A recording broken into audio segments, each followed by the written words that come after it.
Hello, family and friends. Hello, YouTube. Thank you for tuning in. My name's Matt, the creator of Clearlight Media. I hope you'll join me for adventure, inspiration, travel, helpful products and reviews, and the whatevers and whatnots, small and great, of daily life. Each video features original music. Please subscribe, share, like, and comment. We returned to Ayutthaya for another couple days. Just before bedtime, this happened. This time we stayed off the central island at an older hotel in a busy neighborhood. My big toe was sliced wide open by a large shard of porcelain as I jumped back out of the way of the falling sink. I took the photo after I had already rinsed blood down the drain twice. I was terrified of what the cost would be and that I'd be immediately tossed out of the kingdom. Instead, I was shown perfect Thai kindness by the hotel owner. I apologized profusely to her. Then she apologized profusely to me and refused to accept any money for the damage, even after I pleaded with her 3 times to let me pay. After she put us in a different room and left us for the night, I asked Jaidi what her estimate of the damage was. The next morning, I bought the equivalent in fresh fruit and brought it to her. I'm sure it fed her and her staff all day, and they each probably had some to bring home after their shifts. King Prasat Thong had Wat Chai Wattanaram built beginning in 1630 CE, and according to a gold tablet found behind a Buddha in one of its spired halls, took 19 years to complete. There are 8 funeral pyres that had 12 intricate stucco reliefs. Only parts of a few of them remain. The top finial of each is a miniature of the main prang. The original building plan was perfectly symmetrical, horizontally and vertically, and featured some of the most ornate craftsmanship of all the old Ayutthaya temples. The finest examples of woodwork and sculpture were here. Solid gold, gold gilding, gems, and black lacquer were used extensively at Wat Chai Wattanaram.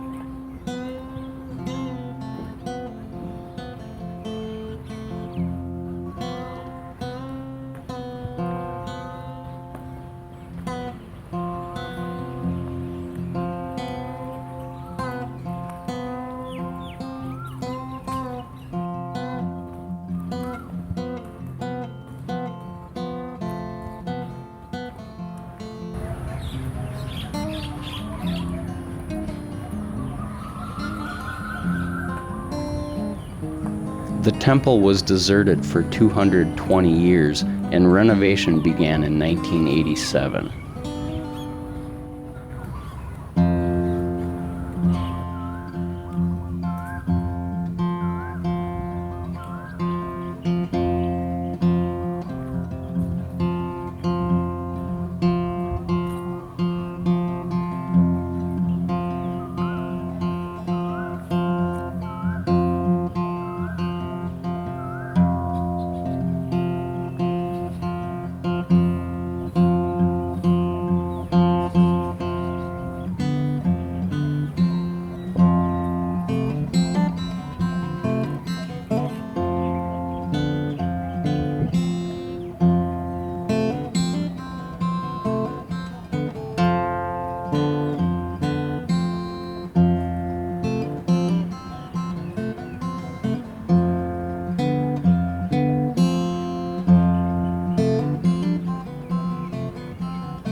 Jaidi seemed to be getting upset that I was asking so many questions that often required her to translate for me. I asked if she was unhappy with me. Her answer was surprising. She told me that she had already visited all these sites, and it was very difficult for her to be at these places because she felt deeply saddened by the tragedies of the past that had occurred here and are on display at these old temples. Though I had picked up on this myself after seeing the destruction at these sites, I was also fascinated by the architecture and my imaginings of ancient Ayutthaya. It wasn't until being at Wat Chai Mangal with all the intact contemporary Buddha images, directly followed by the visit to Wat Chai Wattanaram with all the blackened, headless images, that I really began to understand. We both came away from this temple with a sense of heaviness and loss. That said, there was a shop across the street where you can rent ancient-style clothing, and we were both happy when Jaidi suggested she'd rent a dress for photos. Thank you for watching, and please stay tuned to Clear Light Media. Please subscribe, share, like, and comment.